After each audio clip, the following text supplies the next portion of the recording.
So what is going on, everybody? Today we're going to be talking about a game changer for Season 9 Manhunts.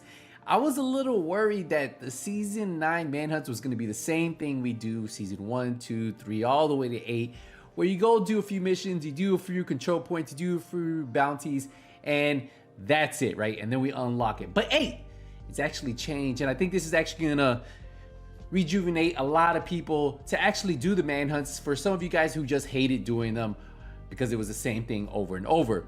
And they actually talk about it a little bit in the Intelligent Addicts, which I thought was actually really cool. So what we're gonna do is we are going to dive into all that right now. Agents, today we have the pleasure of introducing to you our new season for the Division 2, Hidden Alliance. Now, Hidden Alliance, the team is honoring the Manhunt structure like a knife's edge to provide an episodic narrative within the division. Instead of exploring 12 districts of Washington, D.C., the focus will be shifting to a much smaller area, giving us the opportunity to provide more contained, concentrated stories and to avoid repetition from the season to season. Hey, I'm liking that. I'm definitely liking that already. What is Hidden Alliance? We believe that the core message and plot of the division should not be locked behind interconnected stories of numerous collectibles. Hidden Alliance opens with a cinematic flashback showing the immediate consequences that followed the confrontation with Fei Lao at Camp White Oak.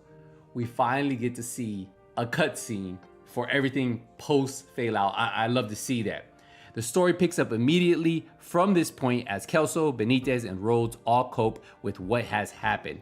This moment acts as a catalyst for the division going forward. The addition of cinematic language will make for stakes and motivation crystal clear and moved out of darkness. We are taking this new approach to show the changing motivations and feelings of our core characters. Uh-oh, what is going on here? Some backstabbing.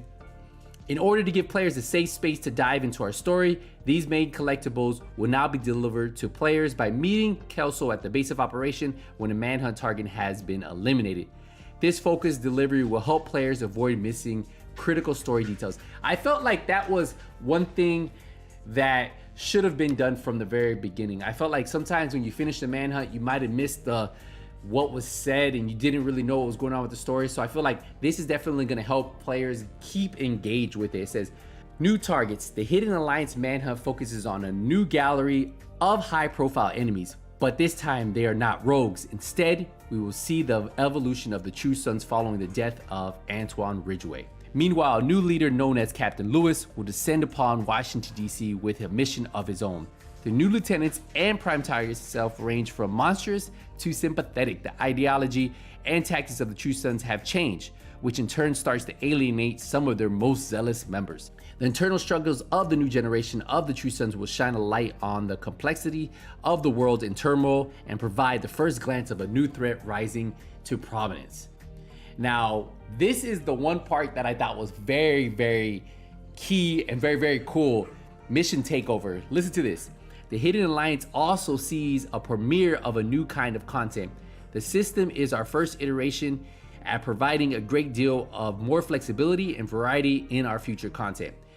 The Manhunt Lieutenants will each take over a main mission from DC campaign. These missions takeovers will become more common in future sessions as we expand the capabilities of the system. For now, it gives us the opportunity to repopulate missions with True Sons who have taken over the location for their own purposes. So that means some of the missions you're used to playing are gonna feel totally different because we're gonna have different NPCs, different spawns, different outcomes, and it could be really cool. They finish off with saying that is all for now. We hope that you're looking forward to the future improvements we are currently making at our seasons and story delivery systems. If you haven't already, follow us on the forums, Twitter, Discord, and so on. So that is the one thing I thought was very cool. The fact that they have a new system in place that they're implementing to provide us some type of replayability for some of those missions we might not play anymore, right? With these seasonal manhunts taking over those missions, making them their own, it's gonna be a whole different feel. Kind of like when the Black Tusk took over missions and they made them invaded, they definitely feel different, right? So same thing with these True Sons. So that's pretty cool to see. I'm glad they're going this route. I wasn't a big fan of the control points, the bounties, the missions, and then you unlock it. I felt like it got repetitive after 8 seasons. Now, this is a different way, a different twist on that, and I think this is a game changer for me right here. I'm gonna be more excited to dive into it, complete those manhunts. And it's cool to see that they're no longer rogue agents. They're actually true sub bosses. So I'm excited for that. Let me know what you guys think. Do you think this is a good step in the right direction? Do you guys think it's like, whatever? Let me know in the comments, and I'll see you guys in the next one. But until then, hey guys, nothing but skills out. Take it easy, everybody.